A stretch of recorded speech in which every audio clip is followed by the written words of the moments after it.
Izinkan saya menyampaikan keputusan Menko Polhukam selaku Ketua Komite TPPU, singkatannya Ketua Komite TPPU Tindak Pidana Pencucian Uang, tentang satuan tugas supervisi dan evaluasi penanganan laporan hasil analisis, laporan hasil pemeriksaan, dan informasi dugaan tindak pidana pencucian uang.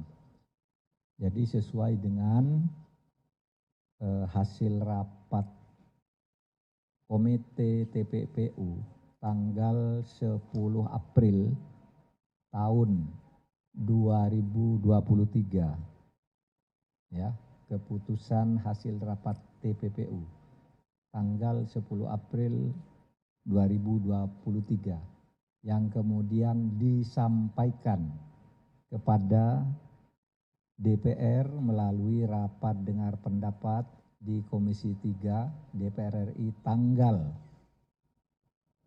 11 April 2023, maka saya sampaikan bahwa hari ini pemerintah telah membentuk Satgas dimaksud, yaitu Satgas tentang dugaan tindak pidana pencucian uang, yang pada pokoknya saya membacakan dari keputusan yang agak panjang ini 4 butir saja.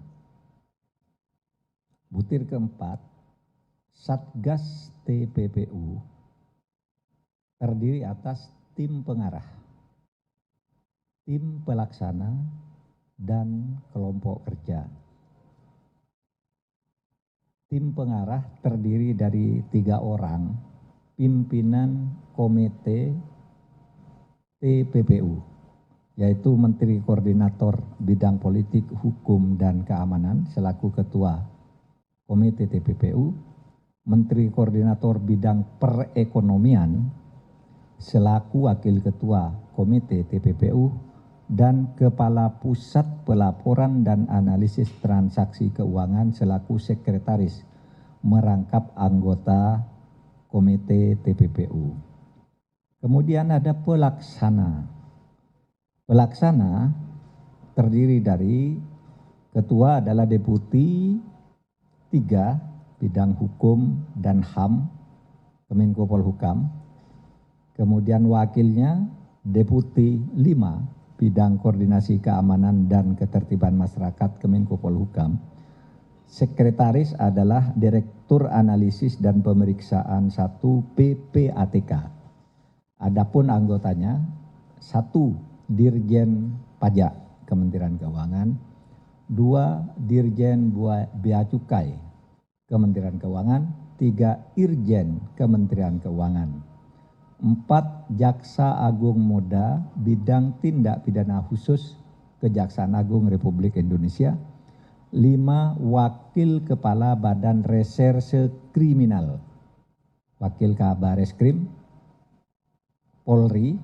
Kemudian yang ke-6 Deputi Bidang Kontra Intelijen BIN, dan yang ke-7 adalah Deputi Analisis dan Pemeriksaan Pusat Pelaporan dan Analisis Transaksi Keuangan.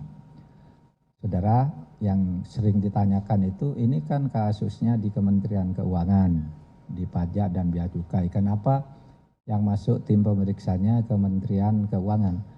Memang menurut hukum penyidik untuk masalah perpajakan dan bea cukai itu adalah Ditjen Pajak dan Ditjen Bea Cukai. Jadi tidak bisa dikeluarkan karena dia yang nanti akan menindaklanjuti dan punya kewenangan pro justisia. Lalu di dalam melaksanakan tugas, tim pelaksana dibantu oleh kelompok kerja, di mana ada 2 kelompok kerja, yaitu kelompok kerja 1 dan kelompok kerja 2. Dan selanjutnya saya bacakan yang ke-11. Nah ini, dalam melaksanakan tugasnya, Satgas TPPU didukung oleh tenaga ahli di bidang tindak pidana pencucian uang, korupsi, dan perekonomian, kepabeanan, cukai, dan perpajakan yang terdiri atas 1. Yunus Hussein, 2. Muhammad Yusuf, kedua-duanya mantan Kepala PPATK. Yang ketiga, Rimawan Pradiptyo, dosen UGM, Wuri Handayani, dosen UGM, Laude M. Syarif, mantan pimpinan KPK, Topo Santoso, guru besar UI, lalu Bapak Gunadi, Pak Gunadi, kemudian Bapak Danang Widioko, Bapak Danang Widioko TII ya, Widoyoko itu TII. Kemudian Faisal Basri. Ada juga Mutia Jani Rahman. Kemudian Mas Ahmad Santosa dan yang terakhir Ningrum Natasha.